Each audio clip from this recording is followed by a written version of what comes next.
Good afternoon, guys, and welcome to episode 13 of The Wow Show. I hope that you're all having a fantastic Sunday so far. And if you're new here, I'm your host, Finea Bass, and I just want to welcome you to The Wow Show, where we celebrate the strength, resilience, and achievements of women throughout the West Indies.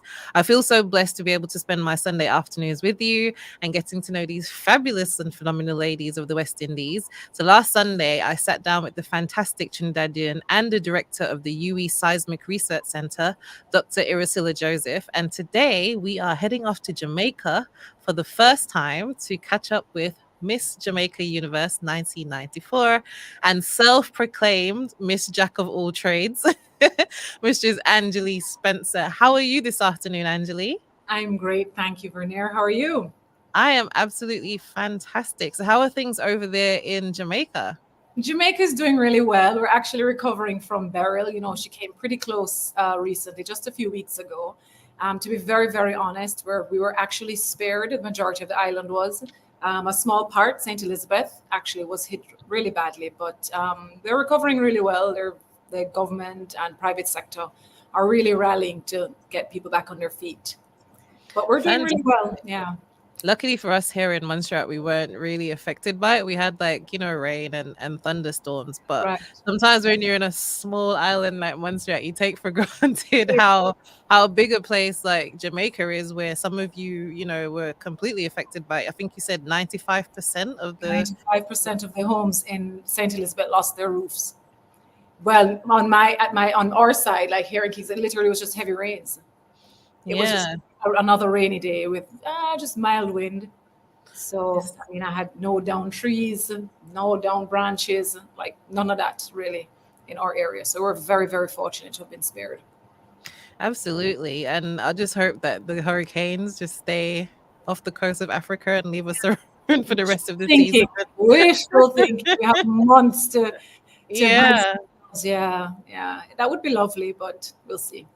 Keep our fingers crossed, right? So, guys, as usual, you are tuned into the Wow Show. So go and grab a drink, find a nice comfy seat, and we'll be right back after this.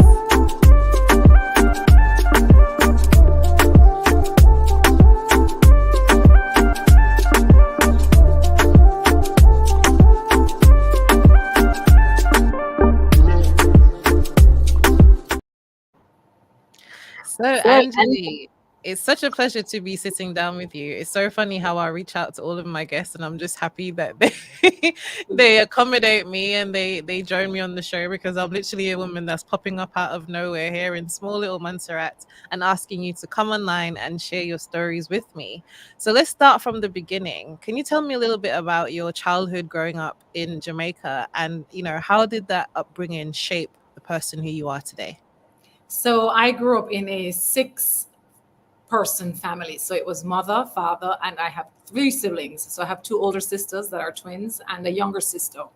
And we're actually very close in age. So the twins are just 2 years older than me, and I'm just a year older than Arlene. So we actually just grew up very, very close because we're so close in age. That plus the fact that our parents kind of, we didn't grow up privileged at all. Actually, as a matter of fact, we grew up poor. And so they kind of just shielded and protected us from just the surroundings, because when you're living in certain neighborhoods and certain situations, it's especially when the parents have to go to work, you have to sort of be very mindful of that. And so they were always very smart in protecting us from that. It was we're a very close family. We're quite close in it. The girls, we were always close, hardly any bickering, fighting, to be very, very honest. And that's wonderful. It's so interesting that my parents all had the exact same vision of how they wanted to raise their daughters. That's another thing too. It's all girls, so they had to be even more careful. And it was great that they found each other, that they actually wanted to raise their children in the same way. So they never had any conflicts whatsoever. And so lots of principle and discipline and love and care and nurturing, and that absolutely has shaped who we are today, because our paths could have been completely different. So you mentioned that you live in Kingston now. Did you grow up in Kingston? I did not. No, I grew up, born and raised in Montego Bay. I did all my primary and high school education in Montego Bay. We never left so I left after high school, after A levels, and I moved to Kingston. That's actually when I did Miss Jamaica Universe, and that's where my life kind of took the detour. But Okay. and then since then I've been living in Kingston. So that was what, 30 years ago. Yeah. Oh wow, not that you're telling us your age. Yeah. I wish I didn't have to, but I think you thought you sold me out already. So ironically, you were known as the tomboy in your family. I was. To someone who went into Miss Universe, it's not really the description that I would attach to you. So tell me a little bit about that. What was it like growing You up know, as a tomboy in an all-female, mostly household? well, it thrilled my father immensely because, of course, I was very, very adventurous. So my father used to ride motorcycles, and of course, I was the only one who wanted to learn how to do that. So he took pleasure in teaching me how to ride motorcycles, and I was always roller skating and riding bicycles and climbing trees and just getting up to all sorts of things. And I mean, I wasn't neat and tidy. So it's so interesting, like the contrast. Like my parents, my mother especially, used to be so worried. She's like, what am I going to do with this girl? I was always untidy. And I mean, I'd go to school. She'll tease people. She'll tell people, no, and she'll tease me that I'd have to change like 2 pairs of shoes in a single term of school. When my sisters actually could wear the same shoe and a set of uniform for an entire year, I'd have to change my shoes because I'd be doing something to kick off the toe or break off the heel, or the strap of my uniform would be broken. And it's just, I was just always, once I was climbing on the railings on the top of the building at high school, and Oh wow. they were like, oh my God, you won't believe where your sister is. But swinging on the monkey bars, I mean, dislocating my shoulder, it was like pure drama with me. I was the boy of the family. And it's interesting. There's still quite a lot of that in me. So to go up and down a ladder every day on wallpaper, and just continuing to do a lot of the things that I do, and the way I drive. My sister, it's so interesting. She bought me this cup, Brave, when she saw it. She said she saw the cup and it just said, she said, oh my God, that's Angelie. And to this day, I kind of, there's still quite a bit of that in me. But I think the Miss Jamaica sort of softened me. I think that's the interesting thing, because the first time I came across your Instagram page, I saw this woman climbing up a ladder, and I'm like, hold on, is this the same Same one. glamorous woman in the other photo that I've just looked at? Same one. Same one. First of all, like when you go through the profile, you see all of this glamour and you're extremely beautiful and fashionable. But then on the other side of things, like, if I'd seen the glamorous photos before and then heard that you're an interior decorator, I would have assumed that you're, directing people and telling them what to do, as opposed to getting on the ladder yourself. Oh, But yeah. I watch a whole reel with you literally papering a room from top to bottom, and I'm like, wow, this is so amazing. It's such Yeah. yeah. So tell me Yeah. a little bit about when you started to embrace your beauty and your femininity. It's interesting. As much as I was a tomboy, I guess it was probably because my parents, we were always very well dressed, always very well groomed. That was always important. And I never resisted it at any point. So it's so interesting. Like I say it now, because of how we guide children towards gender nowadays, and how they identify. And I keep thinking it's so interesting. I think maybe back in the day, if it were now, people would have probably been trying to convince me that I'm A boy. or she, what is like them, that I'm a them or a they Mhm. them, or something of the sort. But I've never, it was just, I was just adventurous. I think I was just adventurous, but I was never opposed to being feminine. I wasn't very, very feminine, but I wasn't opposed to dressing up and looking pretty at any point. And so I remember even the very first fashion show we did, we were little girls. We were probably maybe 8, 6, and 5. And a family friend used to have a competition, and she used to do a yearly fashion show, and she invited us to participate. And the 4 of us did it, and we just did it well. And I actually liked it. I like being on the stage. I was a part of the dance group at school. I went to the festival, the local Jamaica local festival for primary and primary schools. And so I always, it was just, an interesting contradiction. That's the best way to put it, like a chameleon of sorts, where I quite easily shift either way. And I'm equally comfortable either way, And I think that really captures the title of the episode, and I guess your nickname is Jack of all trades. But who says that you have to be one or the other? Who says that you can't explore all of the different sides of yourself, right? So you mentioned a little bit about, modeling there. When did you actually start modeling as a job in Jamaica? And what was the modeling industry like in Jamaica at that time? So in Jamaica, modeling is mostly so in Montego Bay. I have to be very specific. So in Montego Bay, because we have a lot, it's a tourism capital, and so there are a lot of hotels. And what the hotels used to do a lot of, they'd have fashion shows because of course they have boutiques in all of the hotels. So they would have weekly fashion shows. So like it's usually like every Sunday night. Some of them would be like on a Wednesday evening during the week, but most of it have a fashion show each evening. And I got in touch with, I think during high school, I'm not even sure, I can't even recall now how it happened. I met someone who she was doing that, and she sort of recruited us. A group of us, my sister, a friend at the time, and she recruited us to train with her, to modeling, and then she started to place us to do the fashion shows. And so I used to do weekly fashion shows at the Holiday Inn and Sandals Resorts, the Sandals properties. And so it used to just be fashion shows every week, and that's literally how it started from about, I think maybe 1990 when I left high school, fifth form, and then all throughout 91 and 92. And then it was from then that I actually, Kingsley Cooper, may his soul rest in peace, he passed recently, very sadly. So when we first had our catch up, he was still alive, but he's since passed. Oh, sorry to He, hear that. yes, he runs the Pulse. He founded the Pulse Model Agency, and that was in Kingston.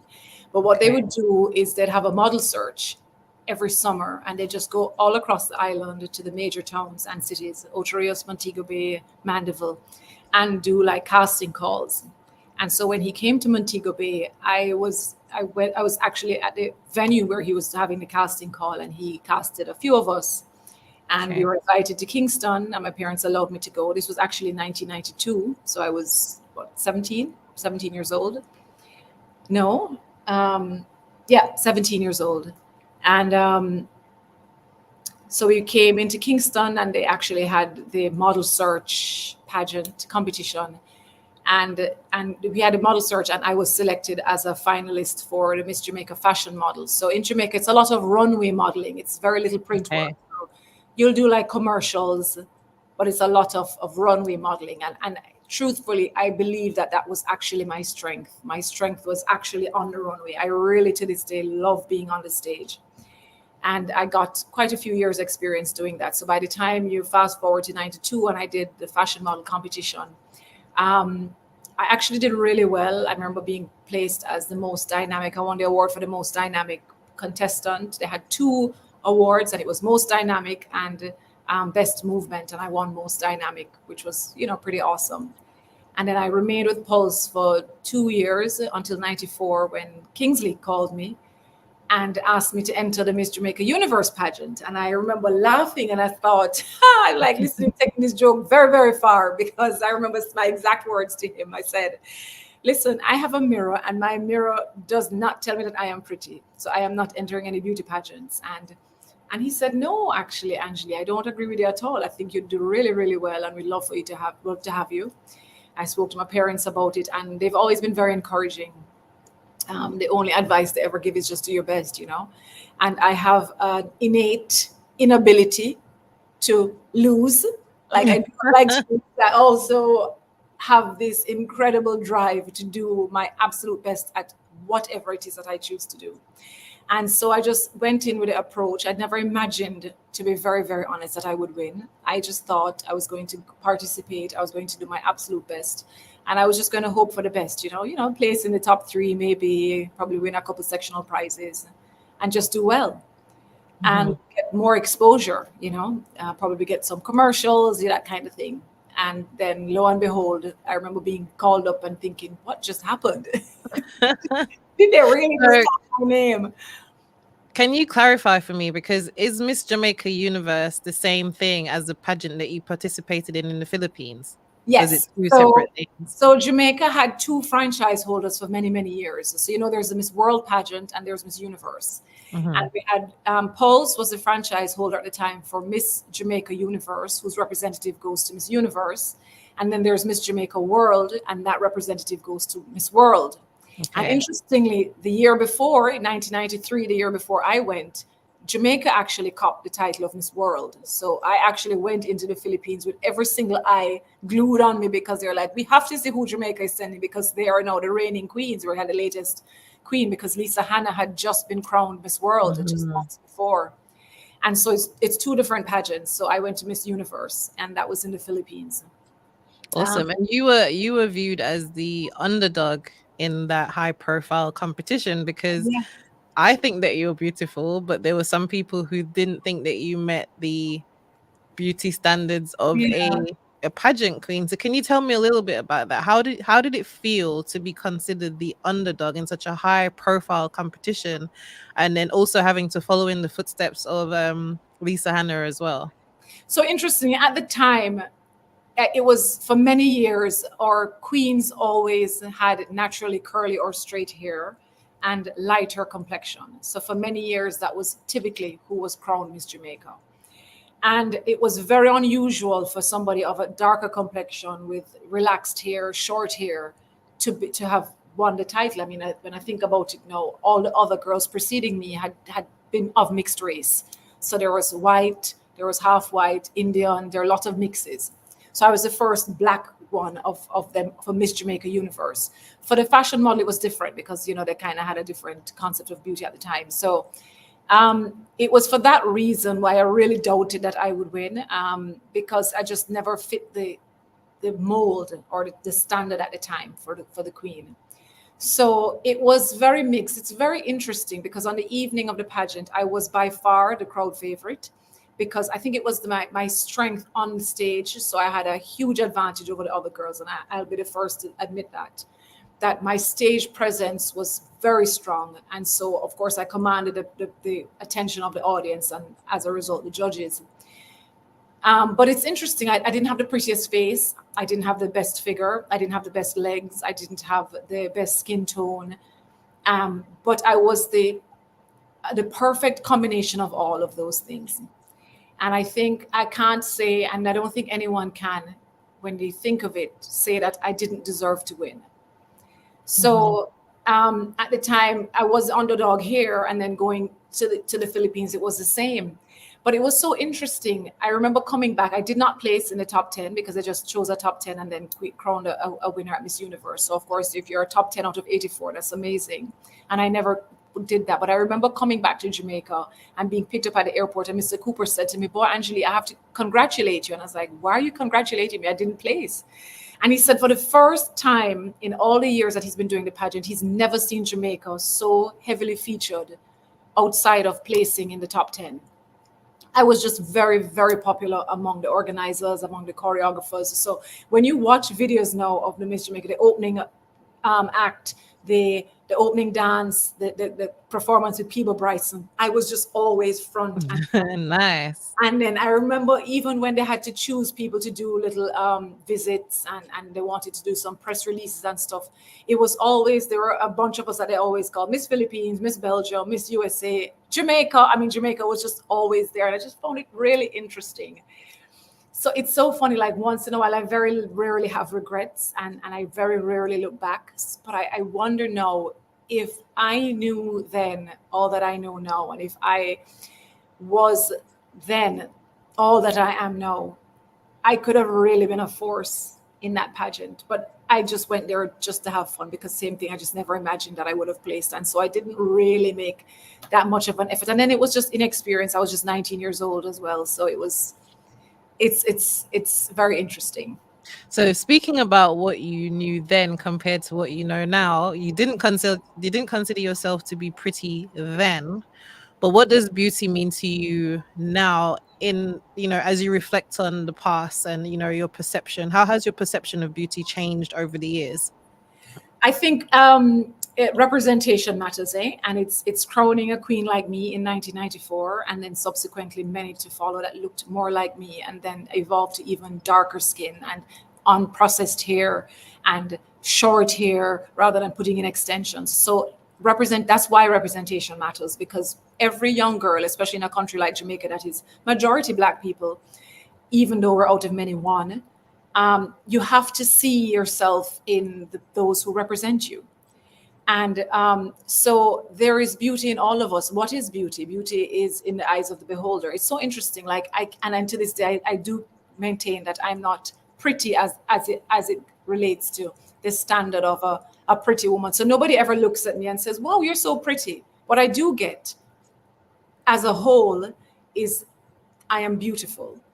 And beautiful, my emphasis on the word beautiful, it's the full, it's the fullness, it's all that I am, all that I represent.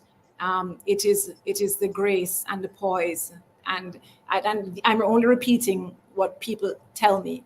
It's the way I carry myself, it's the way I speak, it's the way I walk, the way I sit, all of those things. It makes me a beautiful person to look at. It makes people notice me when I walk into a room. It's what they noticed when they crowned me Miss Jamaica Universe. I admit to this day that Mr. Cooper and I think I would say 8 out of the 10 judges, because I mean, at the end of the day, not maybe 2 of the judges had preferred someone else to be crowned, but overwhelmingly 8 of them had preferred me. There is something that those 9 people saw in me that I probably didn't see myself at the time. And it's what I've actually realized about myself, is what I've actually evolved into. It's what was always there, but it wasn't as refined, obviously, because I was climbing trees and dislocating my shoulder, riding motorbikes.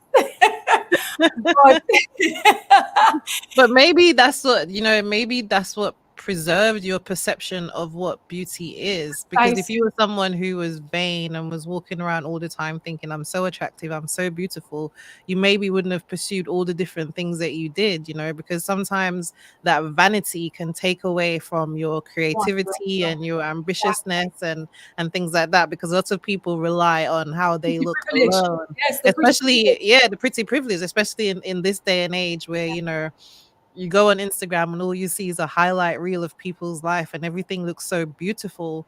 But is that what true beauty is? If you put down your phone and then you're going into the back of your house insecure and crying, Yes, so which I never do. And so for me, like I said, I love the word beautiful, but I am more the full than I am the beauty.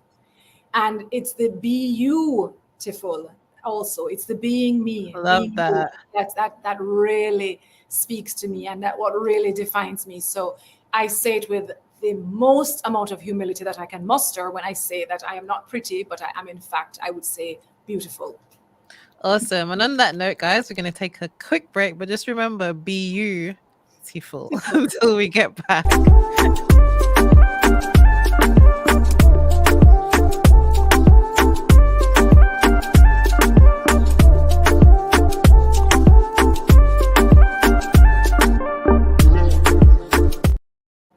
So guys, thank you so much for tuning in to the Women of the West Indies show so far. This afternoon, I am so happy to be sitting down with the former Miss Jamaica Universe 1994 and interior decorator, the beautiful Angelie Spencer. And let's put an emphasis on the beautiful part. If you missed the first part of our conversation, we've been speaking about her childhood, her entry into Miss Jamaica Universe as the underdog, and also how she defines beauty and being pretty today.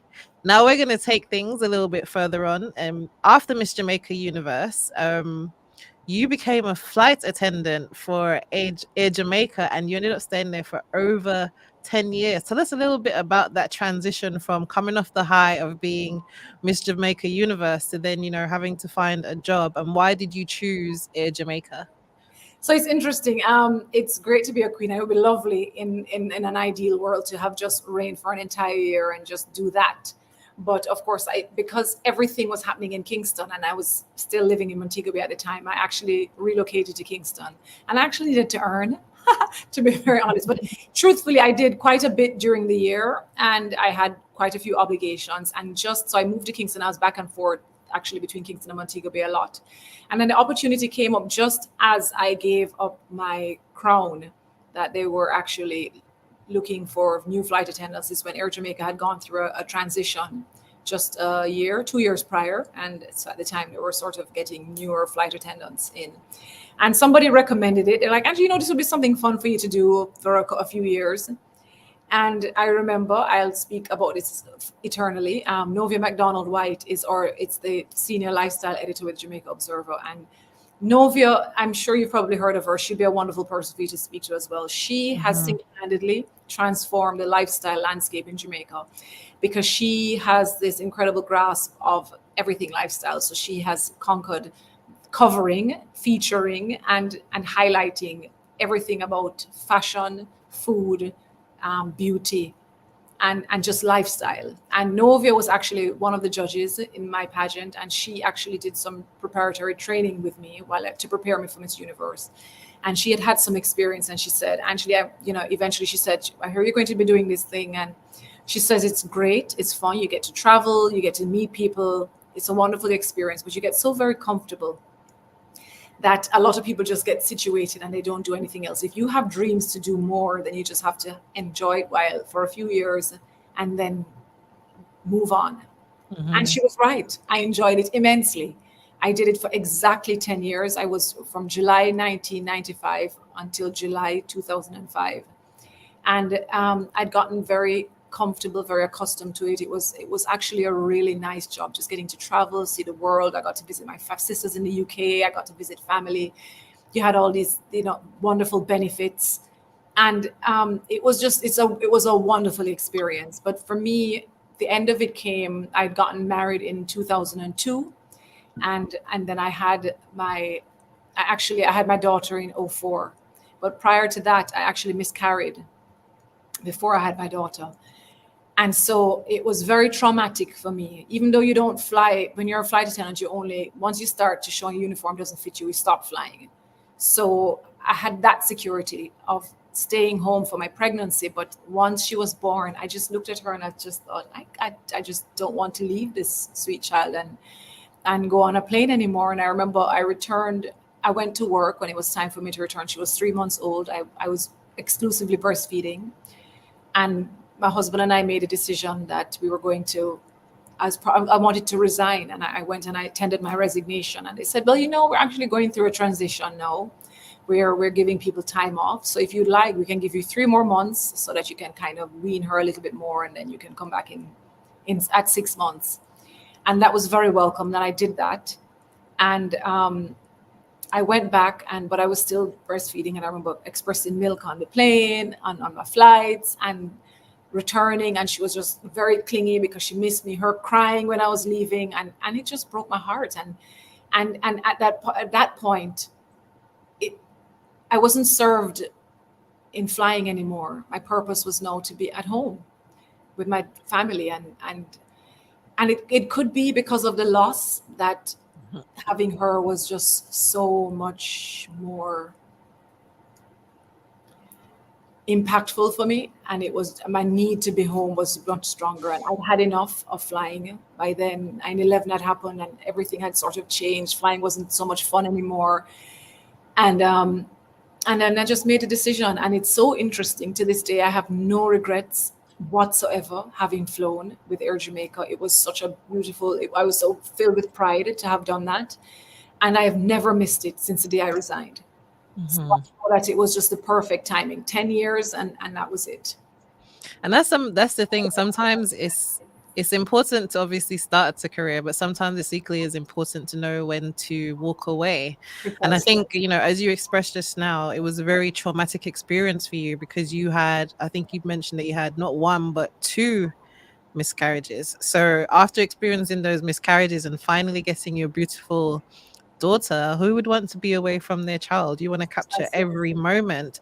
So, can we speak a little bit about the miscarriage, especially in terms of any advice that you would give to a woman or even a couple who have recently experienced a miscarriage and they may be reluctant to try again? It's so interesting where as women, you spend a lot of your younger years trying to prevent getting pregnant, waiting until the right time you're ready, not even knowing if you can get pregnant. So that is the first trauma that it's a reality that so many women face, is that they can't even conceive. Fortunately for me, that was not my issue. I conceived very easily. But without going into why I miscarried, I just know that I was so far along. I remember finding out my first pregnancy when my husband and I decided that when I was first pregnant, that if it was a girl, we would name her Anna, and if it was a boy, we would name him Jude. And I remember we went to my visit at 22 weeks, so that's halfway through the pregnancy, and we did our ultrasound, and I found out that we were having a boy, and so it was Jude. And we were so happy, and we shared the news with everybody that it was Jude. And literally, Vernier, the following morning, I woke up and for some reason my water broke. And went to the hospital and they just couldn't get it under control. And even though I was on antibiotics to prevent any infections, I was still presenting a fever 36 hours later. And so the doctor decided that in order to not infect me further and prevent me ever having more children, it was probably best to take the baby. So I lost Jude. Mm-hmm. And somehow I was strong enough to conceive again. And the following year we were pregnant again. Like I said, conceiving was never my problem. And at 20 weeks, I remember one day just not feeling the baby move and just thinking, why, this is very odd. And I watched it. I kind of waited. I ate, I drank, I did all that I would normally do. And I just wasn't feeling the baby move. And I called and I couldn't get my obstetrician at the time, and ended up going to the hospital and getting an ultrasound. And I remember the poor woman was just sitting there after like 10, 15 minutes. I was like, surely she can see what she's looking for. But she says, do you have children? And I said, no, we lost one last year. And she just shook her head and she says, why is this happening to you? And I just thought, oh my God, not again. And very, very, very sadly, we miscarried. And at that time we had decided, I don't even know if we decided what we were going to, if we were going to find out, but we were just very cautious for obvious reasons. So of course, by the time at that point now I was just angry. I was angry at God specifically. And I can admit that. I can imagine. Beautiful Sunday. But I just couldn't understand. That's like, there's so many children who are suffering, parents who are abandoning children, and this is a beautiful couple who really want to have a child, and you keep taking them from us. And I carried that anger for a while, and just the fear of even trying again. And then this is the best part of my story. And I remember one Sunday morning I woke up, and we don't go to church every Sunday, but once more, we had a church that we used to visit. And I remember waking up on Sunday morning, and I just felt like going to church. And I had said to him, I want us to go to church this morning. And so we went to church, and I was there, and it was a visiting pastor. He was a Jamaican who went to Eastern Europe to study. And he was telling his story about how he got wayward and all this whole thing. And I remember sitting there just being totally cynical and just like, oh my God, rolling my eyes, like them and these extravagant stories trying to sell religion to us. And I just sat there like pouting, still angry, but was still compelled to go to church that day. And I remember at the end of the service, he asked if anyone would like to come up for whatever reason. And I happened to be the first person that went up there right in front of him. His name is Jan Palmer.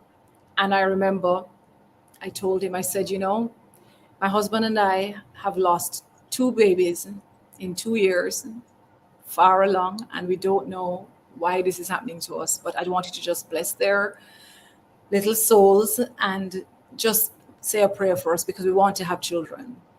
And he started to pray. And halfway through his prayer, he just stopped, literally mid-sentence. And I opened my eyes and I looked at him and I was like, why isn't he praying? And I saw something just come over him. Like his face was just washed with sort of a revelation, and he was relieved. And remember I told you when we were first pregnant, it was Anna if it was a girl and Jude if it was a boy, and we lost Jude. And the man stopped the prayer and he opened his eyes and he looked at me. And he was standing, holding my tummy. My husband was behind me. And he said, don't worry. You're going to have a baby. It is going to be a girl, and her name will be Anna. And Vernier. Wow.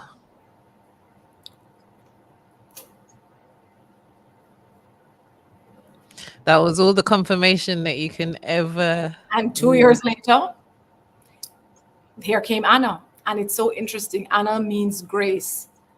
And my Anna is so full of grace that I know for a fact that I was not meant to have Jude.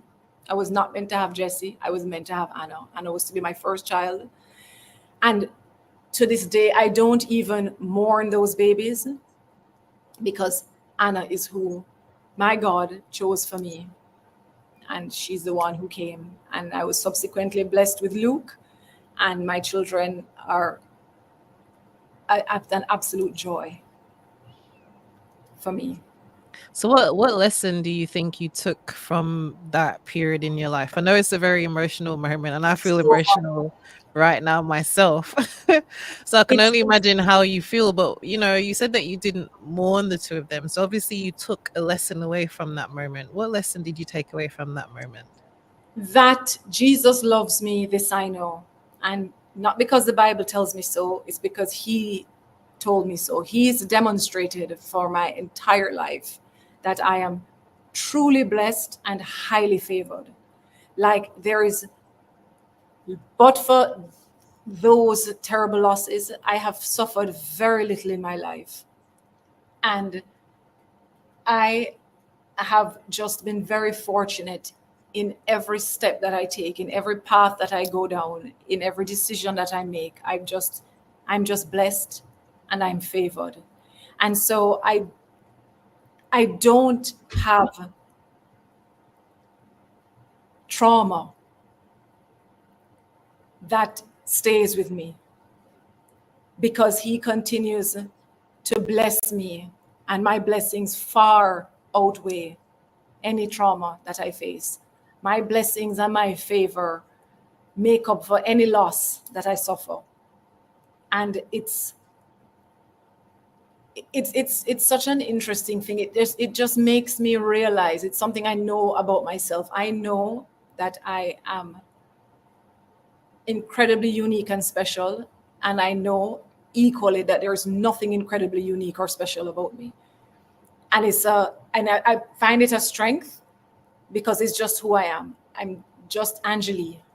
And I always say, like, I don't see myself as a Black Jamaican female Miss Jamaica Universe who is Miss Jack of all trades. I'm Angelie, and Angelie is all of those things.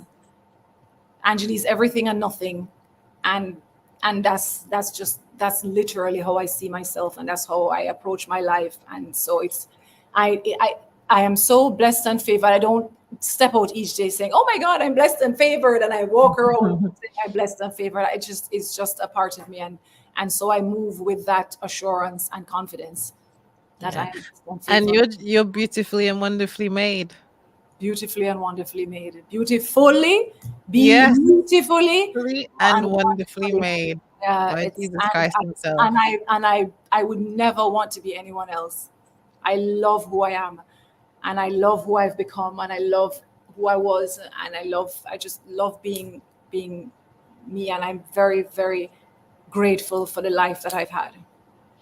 Fantastic. Thank you so much for sharing your story because I know that that couldn't have been easy, you know, rehashing those memories. But I hope that if there's a woman out there or a couple out there who are experiencing, you know, a miscarriage at this given moment, or anyone who's to experience it in the future, just know that sometimes in the moment it may not feel like God has a plan for you, but Yeah. his plans are way bigger than we can ever imagine. And on that note, guys, we're going to take a quick break and be right back.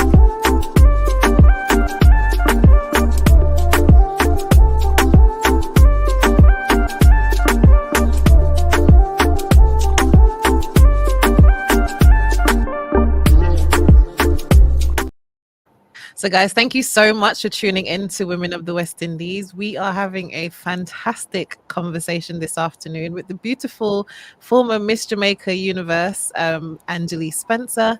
And we have just been speaking about her experience of having two miscarriages, unfortunately, and how she still continues to feel blessed and highly favored. And guys, we're going to jump a little bit into her career now because we don't want to just focus on all the doom and the gloom, even though she doesn't even see it that way, to be No, honest. and that's why I want to actually just say very quickly that I've learned since then there are several women that I know who suffered the same thing. So a rainbow baby is your child that you have following miscarriages, and there are so many rainbow Hmm. babies that are walking around and living and thriving, and I just want people to know that you can't lose faith. I know sometimes it's difficult because some women suffer multiple, and they probably never will have. And I hate when people say, "Oh, it's for the best," but for me, I just want people to be sensitive to how sensitive that loss is. And we actually, I actually got far enough to have conceived. There are some people who can't even conceive. So imagine the constant question: "You're not having any children? Lord, look how long you're married now. No, not gonna have Yes. one." You know what I mean? It's very, very insensitive to try to police and to dictate and question a woman's choice to carry children, because sometimes you don't even know if she's trying to choose to do so and just can't. You know. And that's a very important point, because I think sometimes when people see that you are a woman of a certain age and you haven't had a child yet, of Exactly. course you're not going out there and shouting over the rooftops, "I've had a miscarriage." So sometimes people don't even know what you're going through in your private Precisely. life. And like you said, they can be so insensitive by just assuming that you're choosing not to have a child when that may be the biggest Not thing the that you're case. looking forward to in your life, you know? Yeah. Yeah. So let's jump into your career for a little bit. So you decided to leave Air Jamaica after 10 years, after giving birth to Anna. And then what did you do after that? So of course, within a year, I got slightly bored, but not. It's so interesting. Yeah, I was just like, I want to earn. I want to just do something. I wanted to do something. And my husband said to me, you're so good at cooking. Why don't you try a little catering? Just do something. And so I sat down one day and I decided I was going to do a lunch delivery service of just soups, salads, sandwiches, and pastas, because you can get rice and peas and chicken everywhere. So I mean, Jamaican box food is a lunch where you get in a box, and it's usually rice and peas, steamed like Mhm. vegetables, a macaroni salad, and either like fried chicken, oxtail, curry goat, that kind of thing. So Box lunch. We dinner had before sufficient, dinner. right? So we have sufficient box food options, right? So a little different. And he says, "You cook so well. Why don't you try something?" And I was like, "Okay, yeah, you have a good point." And I decided I made up a little menu, and I wanted a meat, a poultry, seafood, and a vegetarian option for each. And I just created those, and I did a little testing. I was like, "Oh, these aren't so bad." And I just printed up a little flyer, and I just shared it within the surrounding area where I lived with people who I knew, executives, companies, individuals who I knew, and try my lunch. And I started doing that, and it was going really, really well, to be very honest. And then I called upon Novia at the time, and I said, "Novia, hey, I'm actually trying this thing." And she's like, "Oh, fantastic." And she came to the host, and I did a little spread, and I got a feature in the newspaper in the food section. And people, of course, I got exposure, and people started to order. And that little thing grew from lunch delivery to catering board meetings. And then Cricket World Cup actually happened in Jamaica, and I ended up catering for the opening Wow. event, a launch event. I catered one of the boxes there. And then from that, it became weddings that I was catering. And all of a sudden, I was now a caterer and lunch delivery. And I was doing everything. I was shopping, prepping, cooking, and delivering. And it was wearing me down because I still had a toddler. But I continued to do it for a while. And then, of course, it's so interesting. I have to confess that I'm Miss Jack of all trades, because I'm also Miss Very Frugal.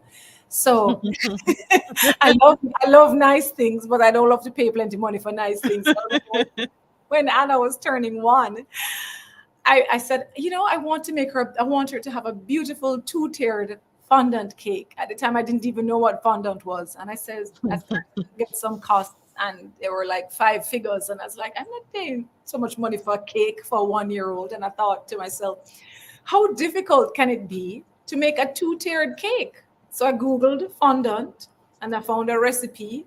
I won't forget, it was Sandra D from Food Network. I saw her do one once, and I said, I'm going to find this recipe and I'm going to try it.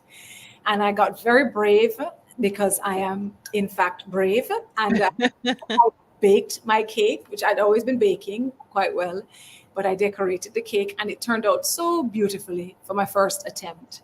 So at Anna's first birthday, my friend whose son was a month younger, she saw the cake and she's like, oh my gosh, you have to make his cake for his first birthday. And so I ended up doing his cake a month later. And then at that birthday party, another friend and former flight attendant said, oh my gosh, you have to do my daughter's birthday cake in December.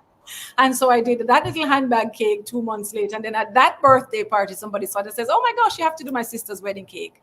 And then so now I was a cake decorator and baker on top of a caterer and a lunch deliverer. And it was a lot, but I was still smashing it because I do everything to the best of my ability and I do not like to fail. And so I did that for quite a while. And then the cakes took over more than the food, which was great because I did that for a long time. And I did baby showers and birthday parties and weddings and all these specialty cakes. And I just got better. And I actually did a course as well because I decided, well, since I'm going to be doing this thing, I actually need to refine my skills. And so I did a baking course, cake decorating course. And I did that for a while. And I'm actually quite proud of myself. I did the participated in the Jamaica Food Awards for 3 consecutive years, actually. Congratulations. Cakes and had tastings and that kind of thing. So I did that for a while until actually I became pregnant with Luke. And because of I had to do bed rest because my doctor was getting very serious with me now. I mean, I had to do it for Anna. And so because I had to be on bed rest and take it easy, I just stepped away from that for a while I was pregnant. And then, of course, while I was nursing and until he was like 1. And then by then, I was just like, okay. At that point, then I stopped the catering altogether. And then I was still sort of dabbling very slowly. I'd get back into the cakes with just a few people, like friends who knew. And just at that time, and I'm just going to segue now into how I got into fashion, just around that time, my sister Arlene, for whom I had been a muse for many years, I was her muse. Arlene is the polar opposite of me. So I'm very outgoing and fancy, and Arlene is very cerebral and brilliant and quiet, like a quiet force. So incredibly talented, but she's so very understated and humble. And she's my favorite person in the world besides my children. And Arlene, she decided at that point, I said to her, boy, Arlene, she had moved back to Jamaica by then. She had been living in Atlanta because she studied there. She moved back to Jamaica and we said, I think it's time to try the fashion. She had been dressing me for a very long time and people loved the creations that she'd make for me. And so she did the Caribbean Fashion Week in 2010. So that was when, no, it wouldn't have been 10. It would have been, I think it was 2010 or 2011. And that's how she started. So when she started with her collection, and I was very active, just helping her, just prepare and do everything. And then it really took off well. She had really good feedback, and then I said, she said she decided to have an atelier, and so I decided to work with her at the atelier, and I was like the client and marketing director. So that's how I ended up in fashion. Awesome. So I'm just conscious of time because we don't have lots of it left. Yes. So I want to jump into your current role as an interior decorator. So Miss Jack of all trades, how did you jump from catering to baking cakes to fashion design and being your sister's muse to interior decorating? Where did that come from? Because interestingly, all of those things chose me. I never chose them. So I like to put it that way, that I didn't get up one day. I mean, but for when I started the catering, it was just to try a thing. Everything chose me as a result of me doing it well, and somebody saying, you should do this. Because I mean, I did a swimsuit collection, a swimsuit line. I did a children's line during that time because I was immersed in the fashion. And so I said, I should do a line. And I did that. But I didn't ever choose them. And for the first time, I remember all that time that I was doing everything, I always had a creative eye for interior. So I created a beautiful home for us, and I had created beautiful spaces for a couple of friends. I remember one friend in particular, he entrusted me with his home, and it turned out beautifully.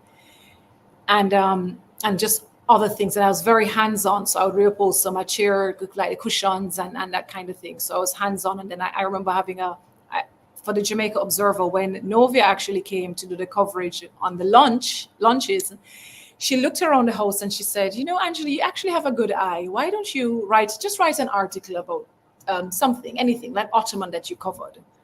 And so I submitted an article, and I had an article called DIY, Do It Yourself, for 6 years running in the Jamaica Observer. So while I was doing the food, I was doing home improvement DIY stuff in the newspaper. Nice. So I'd always, on the back burner, been doing it.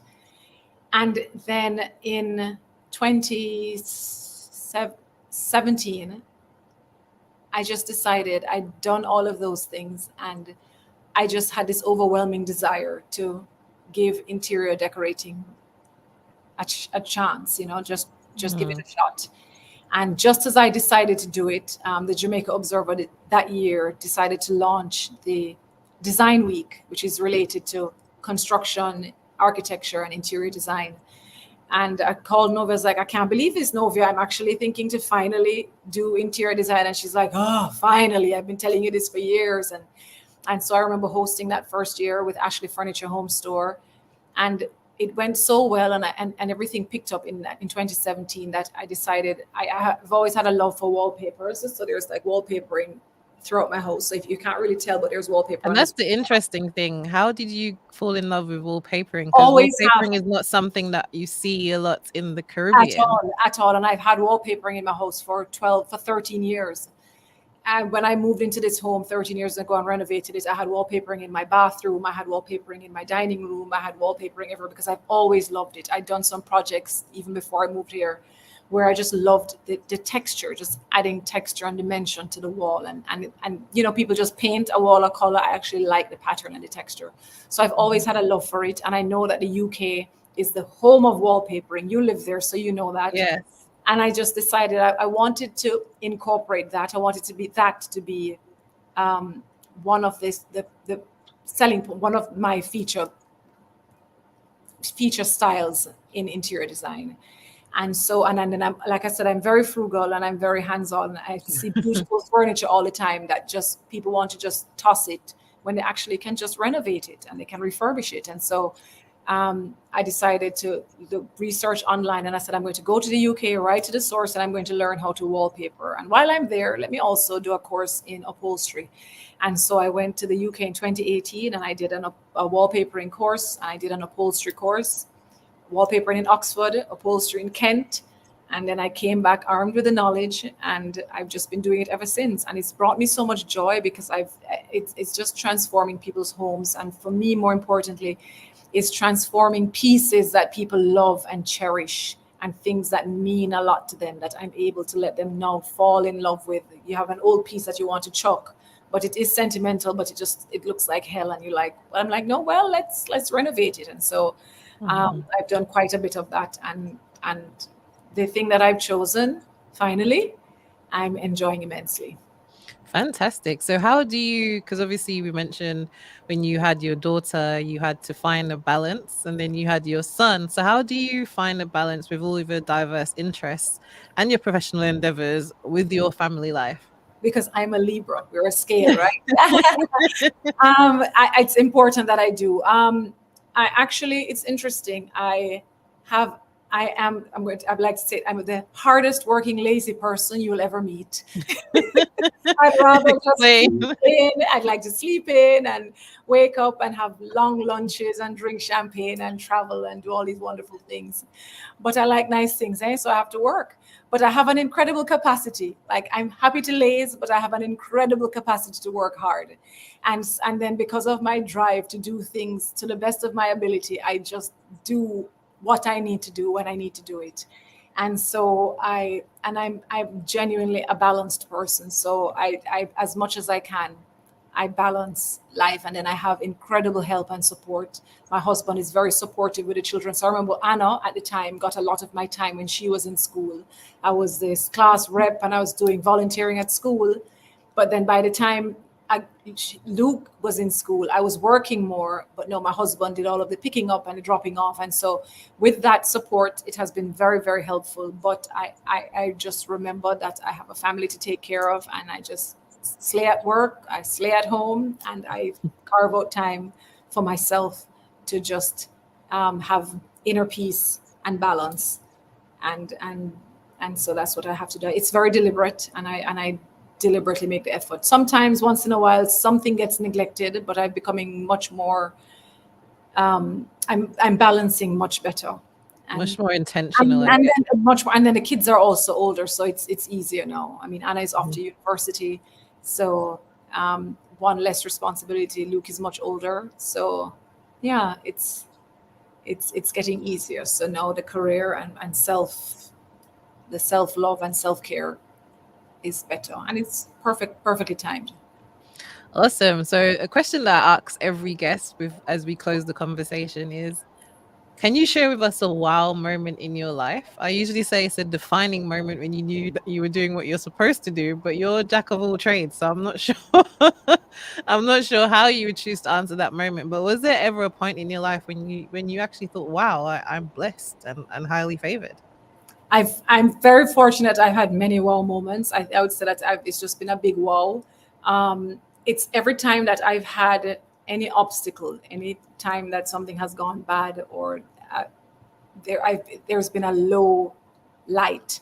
Once I've had a low, I've always been able to just straighten my back and pick myself up and said, "Come on, Angelie, let's get moving," because I am highly blessed and favored, and I do not like to lose. I will not quit. I love to flog that dead horse until the horse literally stops moving, and I was like, "Okay, Angelie, the horse is dead. You can stop flogging it now." It's like the dog with the bone. I just it's like, okay, the bone is now dust, and I lay it to rest and I move on. But the good thing is, it's a positive mindset. I just stay positive as much as I can, and I'm not sure if I have to necessarily tap into positivity, but it's the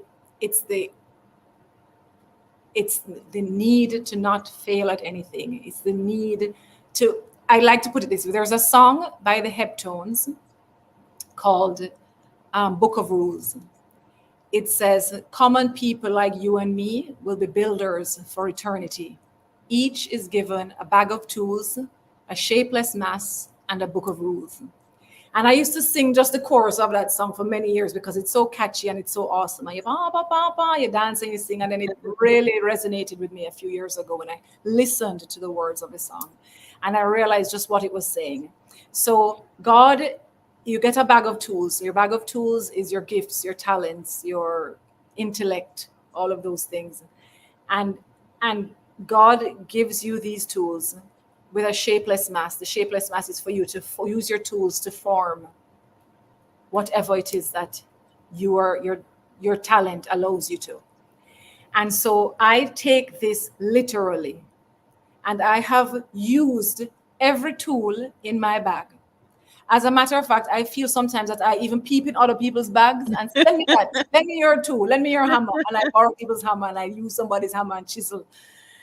And so I live by that rule. And then it says, the book of rules is the book of law. It's the Bible. That is why etiquette and deportment is so important to me, for example, because you have to have good manners. We have to live with others in this world. How are you going to live with people? How are you going to go through life living with others and leaning on others and being inspired by others and just interacting with others positively if you do not display good etiquette and deportment and good manners? And so I follow my book of rules. I use my bag of tools, and I've shaped my shapeless mass.